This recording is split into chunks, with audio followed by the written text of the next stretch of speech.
તો અમદાવાદમાં વિમાન દુર્ઘટનાથી આખો દેશ આઘાતમાં છે અને હાલ મૃતકોના ડીએનએ તેમના સંબંધીઓ સાથે મેચ કરવાની પ્રક્રિયાઓ પણ ચાલી રહી છે। ત્યારે આ દુઃખદ ઘટના સમયે પણ કેટલાક લેભાગુ તત્વો છેતરપિંડી કરી રહ્યા છે। મૃતકના પરિવારજનોને ફોન કરી સરકારમાંથી બોલતા હોવાનું લેભાગુ તત્વો કહેશે। વિમાન દુર્ઘટનામાં મૃત્યુ પામેલા લોકોના સ્વજનો તેમના પરિવારજનોના અવશેષો ઓળખાય અને તેમના મૃતદેહ મળે તેની રાહ જોતા રહી રહ્યા છે।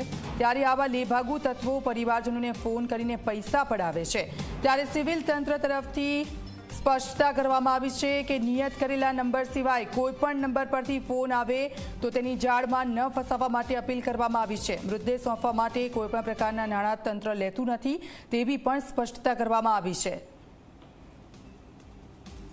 તો આ જે નંબર આપવામાં આવ્યો છે નંબર પરથી જો તમને ફોન આવે તો જ તમારે સમજવું કે અમારે અમારા સ્વજનોના મૃતદેહ લેવા માટે જવાનું છે। આ નંબર આપના ટીવી સ્ક્રીન પર જોવા મળી રહ્યો છે, આપ જુઓ 9429916608 આ એક નંબર છે અને બીજો નંબર 9429916758।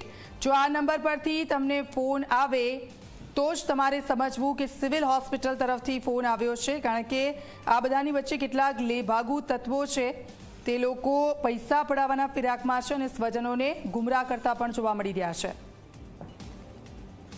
આ ગુજરાત સરકારનું એકમ છે અને ગુજરાત સરકારના એકમમાં કોઈ બી નાણાકીય લેવડ દેવડ કરવામાં આવતી નથી। તમારી પાસે કોઈ બી નાણાં માગવામાં આવશે એ ફ્રોડ હશે, એટલે એને તમે એન્ટરટેન ના કરશો। સિવિલ હોસ્પિટલ અમદાવાદમાંથી તમને જે ફોન આવે એ જ સત્ય છે। એ તમને ફોન નંબર આપવામાં આવશે અને એને હેન્ડ હોલ્ડિંગ કરીને તમે આખી પ્રોસેસમાંથી પાસ કરવામાં મદદરૂપ થશે। કોઈ બી ફી કે કોઈ બી જાતના નાણાંની વસૂલાત આમાં કરવામાં આવતી નથી, એટલે એ આપ